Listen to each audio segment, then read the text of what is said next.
Hello everyone, आज के इस वीडियो में आप सभी के लिए लेकर आ चुका हूं मैं railway NTPC 12th level exam 2025 के लिए इम्पोर्टेंट क्वेश्चन। तो जिन भी बच्चों का एग्जाम अभी तक नहीं हुआ, जैसे कि 28 तारीख को जिनका एग्जाम है, 29 तारीख को जिनका एग्जाम है, 1 तारीख को, 2 तारीख को, 3 तारीख को या आने वाले दिनों में जिन भी बच्चों का एग्जाम है, वो सारे के सारे स्टूडेंट इस वीडियो को लास्ट तक देख लेना। इस वीडियो से काफ़ी सारे क्वेश्चन ऐसे होंगे जो तुमको एग्जाम में देखने को मिलेंगे हूबहू। तो वीडियो लास्ट तक देखनी है। पसंद आए तो वीडियो को लाइक कर देना, साथ में चैनल को सब्सक्राइब कर देना। और एक बार मेरे भाई सभी बच्चे अपनी अपनी एग्जाम डेट कमेंट कर दो, ताकि मुझे पता चल सके कि किस डेट के और किस शिफ्ट के ज़्यादा बच्चे हमारे साथ में लाइव हैं। तो देखो मेरे भाई, एक शब्द तुम्हारे सामने लिखा हुआ है FEMININE के अक्षरों को अंग्रेजी वर्णमाला क्रम के अनुसार पुनर्व्यवस्थित किया जाए तो कितने अक्षर अपनी मूल स्थिति में बने रहेंगे। तो भाई ये जो शब्द तुम्हारे सामने है, इसमें कौन कौन सी मतलब वर्णमाला के अक्षर है। एक तो एफ है, उसके बाद में ई है, उसके बाद में एम, उसके बाद में ININE। तो ये तुम्हारे सामने स्पेलिंग लिखी हुई है। अब इसको मेरे भाई अंग्रेजी वर्णमाला के अनुसार जमाना है। अब अंग्रेजी में तो सबसे पहले ए आता है, लेकिन ए तो इसमें है ही नहीं। फिर बी आएगा, बी भी नहीं है। सी आएगा, वो भी नहीं है। डी आएगा तो वो भी नहीं है। ई है, तो ई से मेरे भाई शुरू करते हैं। ठीक है, तो देखो सबसे पहले आएगा ई। अब ई इसमें 2 बार है, एक बार ये रहा, एक बार ये रहा। तो ई को तुम भी ऐसे करो, 2 बार लिख दो। ई के बाद में एफ है इसमें, हाँ सर है, तो एफ लिख दो। एफ के बाद में GHI, आई है इसमें। अब आई 2 बार है, तो आई को भी 2 बार लिखना पड़ेगा। आई के बाद में JKLM, एम है। उसके बाद में N 2 बार है, तो N को 2 बार लिख दीजिए। देखो एफ की जगह पर ई आ गया, गलत हो गया, लेकिन ई की जगह पर ई है, तो एक तो ये तुम्हारा सही है। एम की जगह पर एफ, गलत। आई की जगह पर आई आ गया, बिल्कुल सही है। एन की जगह पर आई, गलत। आई की जगह पर एम, ये भी गलत। एन की जगह पर एन आ गया, तो ये भी सही है। ई की जगह पर एन, ये भी गलत। तो 3 अक्षर ऐसे हैं जिनकी मूल स्थिति में बचे रहेंगे। बिल्कुल मेरे भाई, ठीक है। यहाँ पर पहले भी ई था, अब भी ई है। यहाँ पर आगे तुम देखोगे तो यहाँ पर पहले भी आई था, अब भी आई है। यहाँ पर पहले भी एन था, अब भी एन है। तो 3 अक्षर ऐसे हैं जिनकी स्थिति में कोई परिवर्तन नहीं हुआ। आइए अगले सवाल पर बढ़ते हैं। अगला सवाल आपके सामने है। 5 व्यक्ति PQRS और T एक कतार में खड़े हैं। सभी उत्तर की ओर अभिमुख होकर यादृच्छिक क्रम में एक दूसरे के पीछे खड़े हैं। P कतार में न तो पहला है और न ही आखिरी है, लेकिन T लिख लो यहाँ पर, ठीक है। लेकिन T से आगे है, ठीक है, लेकिन T से आगे है। R जो है S के ठीक पीछे खड़ा है। S P से आगे है। क्यों कतार में आखिरी स्थान पर है? कतार में पी का स्थान क्या है? तो देखो भाई, सबसे पहले तो ये लाइन को पढ़ो कि क्यों जो है कतार में आखिरी स्थान पर है, यानी कि सबसे लास्ट में क्यों है। तुमसे ये भी बोला कि पी कतार में न तो पहला है न ही आखिरी, लेकिन टी से तो आगे है। तो मेरे भाई यहां पर मैं टी लिख देता हूं। टी से आगे कौन है? पी है। तुमसे ये भी बोला कि जो आर है ना, आर वो एस के ठीक पीछे खड़ा है और एस जो है पी से आगे है।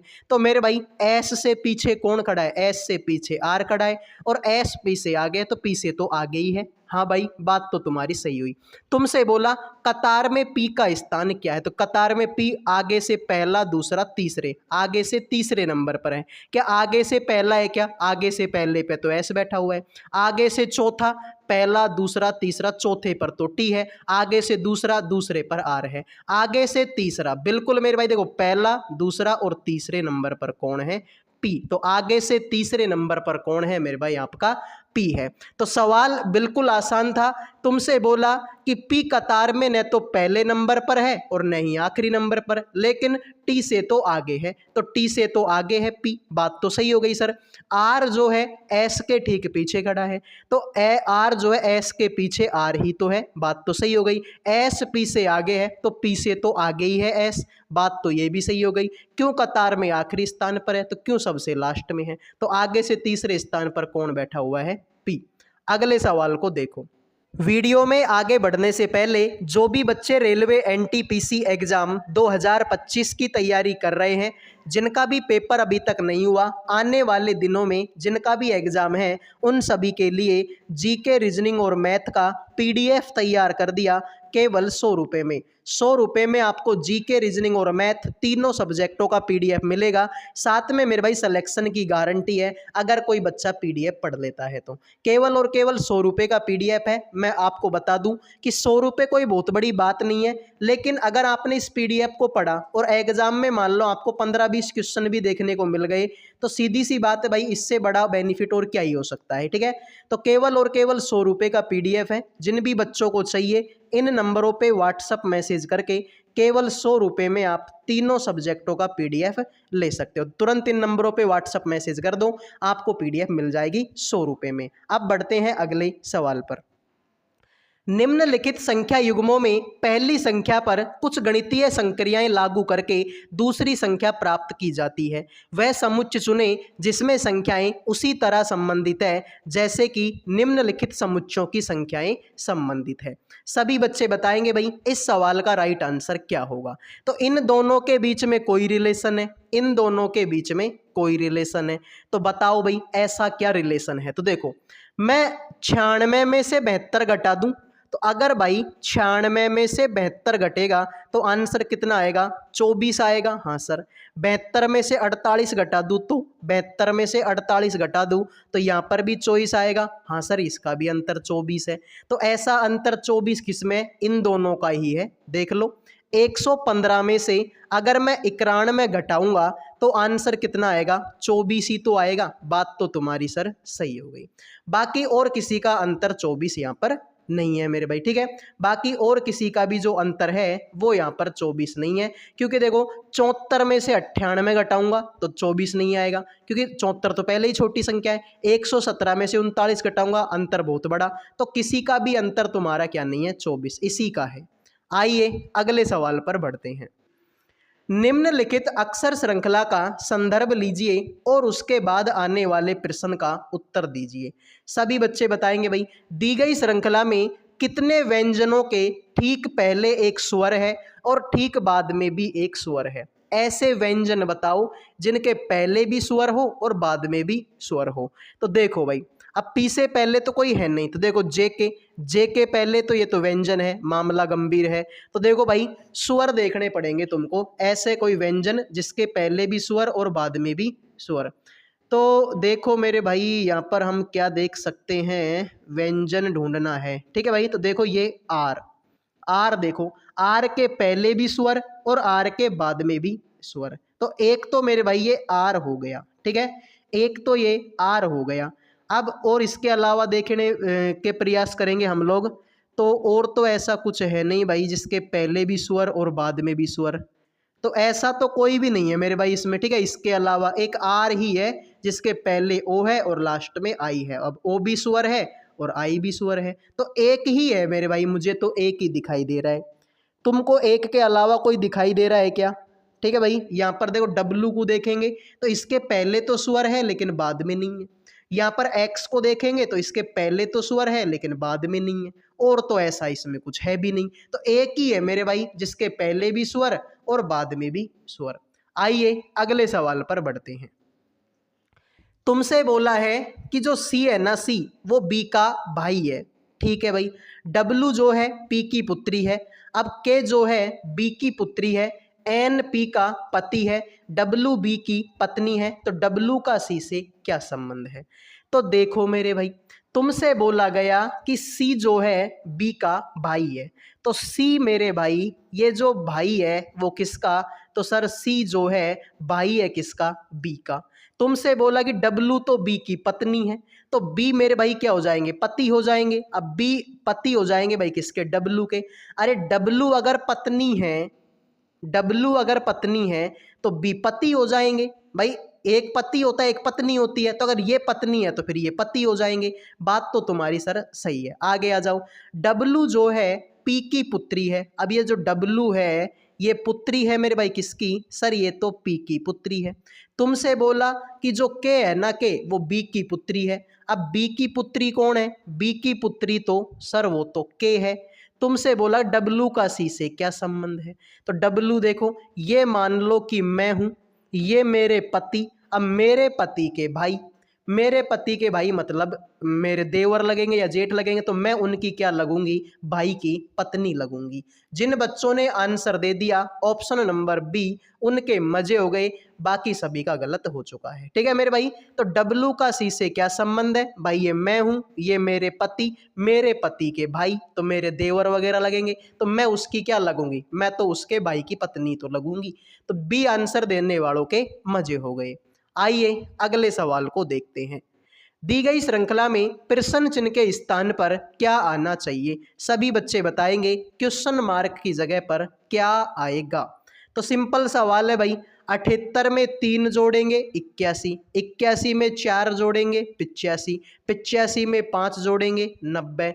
ठीक है मेरे भाई, तो इसमें देखो पहले 3 जोड़ा, फिर 4, फिर 5, अब इसमें 6 जोड़ दो। तो इसमें 6 जोड़ेंगे 96, 96 में 7 जोड़ेंगे 103। तो पहले 3, फिर 4, फिर 5, फिर 6, फिर 7, तो 96 तुम्हारे सवाल का क्या होगा भाई? राइट आंसर होगा। सभी बच्चे वीडियो को लाइक कर दो, चैनल को सब्सक्राइब कर दो। लाइक और सब्सक्राइब करने का कोई पैसा नहीं लगता। लो भाई, यदि संख्या संख्या तुम्हारे पास में क्या है? 1, 7, 8, 3, 5, 6, 4 में प्रत्येक विषम अंक में 2 जोड़ा जाए और सम अंक में से 2 घटा दिया जाए, तो इस प्रकार बनी नई संख्या में कितने अंक एक से अधिक बार आएंगे? तो देखो मेरे भाई, विषम में तो 2 जोड़ दो, सम में 2 घटा दो। ये विषम है, इसमें 2 जोड़ेंगे 3, ये भी विषम है, इसमें 2 जोड़ेंगे 9, ये सम है, 2 घटाएंगे 6, ये भी विषम है, 2 जोड़ेंगे 5, ये भी विषम है, 2 जोड़ेंगे 7, ये भी सम है, 2 घटाएंगे 4, ये भी सम है, 2 घटाएंगे 2। भाई सीधी सी बात है, 4 में से 2 घटाएंगे 2, 6 में से 2 घटाएंगे 4, लेकिन ये दोनों विषम है, तो 5 में 2 जोड़ेंगे 7, 3 में 2 जोड़ेंगे 5, तो ऐसा है। तुमसे बोला है कि कितने अंक एक से अधिक बार आएंगे, तो ऐसा तो मुझे कोई नहीं भाई। 3 भी देख लो एक ही बार है, 9 भी पूरा एक बार है, 6 भी एक बार है, 5 भी एक बार, 7 भी एक बार, यानी कि सारे अंक एक एक बार ही आए हैं, तो एक भी नहीं है भाई इसमें तो जो एक से अधिक बार रिपीट हो। ठीक है भाई, इसमें बोला था इस प्रकार बनी नई संख्या में कितने अंक एक से अधिक बार आएंगे, तो एक भी नहीं है मेरे भाई जो एक से अधिक बार रिपीट हुआ हो। 3 भी सिर्फ एक बार ही है, 9 भी सिर्फ एक बार ही है, 6 भी सिर्फ एक बार ही है, तो ऐसा कोई भी नहीं है, एक भी नहीं। आइए अगले सवाल पर बढ़ते हैं। दर्पण को नीचे दर्शाए गए अनुसार एक्स वाई पर रखे जाने पर दी गई आकृति के सही दर्पण प्रतिबिंब का चयन करें। बताओ भाई इसका दर्पण प्रतिबिंब कैसा बनेगा? तो देखते हैं आप में से कितने बच्चे इस सवाल का राइट आंसर करेंगे। फटाफट कमेंट कर दो मेरे भाई। तो सीधी सी बात है मेरे भाई, यहाँ पर शुरू में 9 है, तो 9 का उल्टा 9 ही बनेगा, के तो बनने से रहा। और वैसे भी देख लो भाई, जैसा के यहाँ पर है सेम डिट्टो का डिट्टो यहाँ पर बना रखा है भाई। इसमें भी एक के इधर को देख रहा है और इसमें भी इधर को देख रहा है।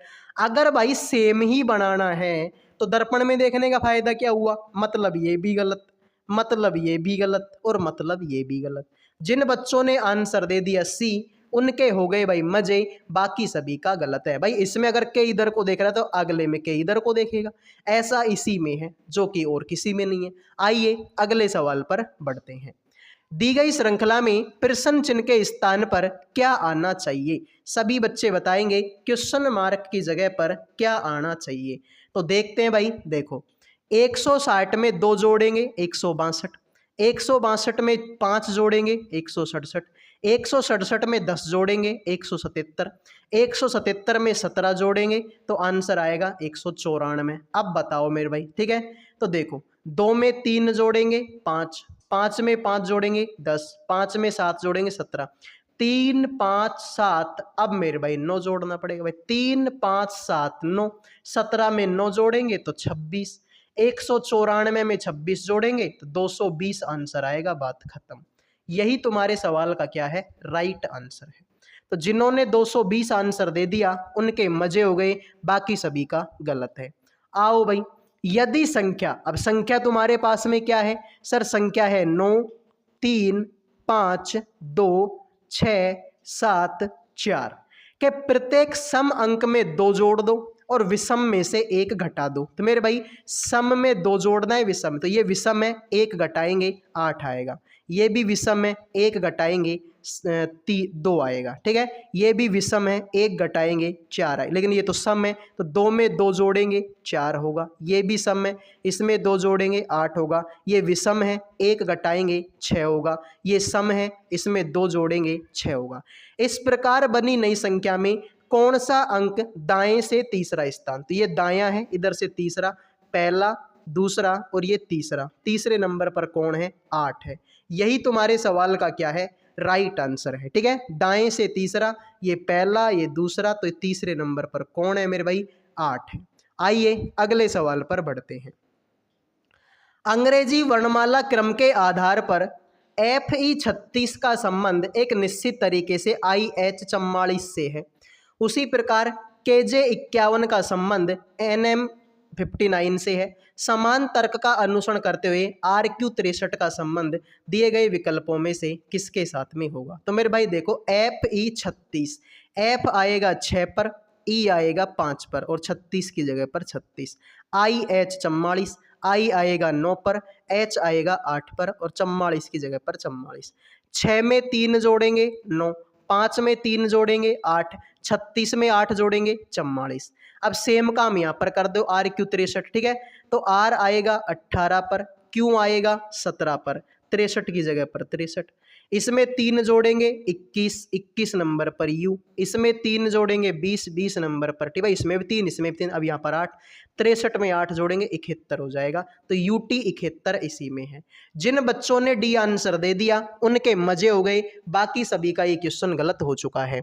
तो उम्मीद करूंगा भाई ये क्लास आपको पसंद आ रही होगी। पसंद आ रही है तो वीडियो को लाइक कर दो, चैनल को सब्सक्राइब कर दो। लाइक और सब्सक्राइब करने का कोई पैसा नहीं लगता।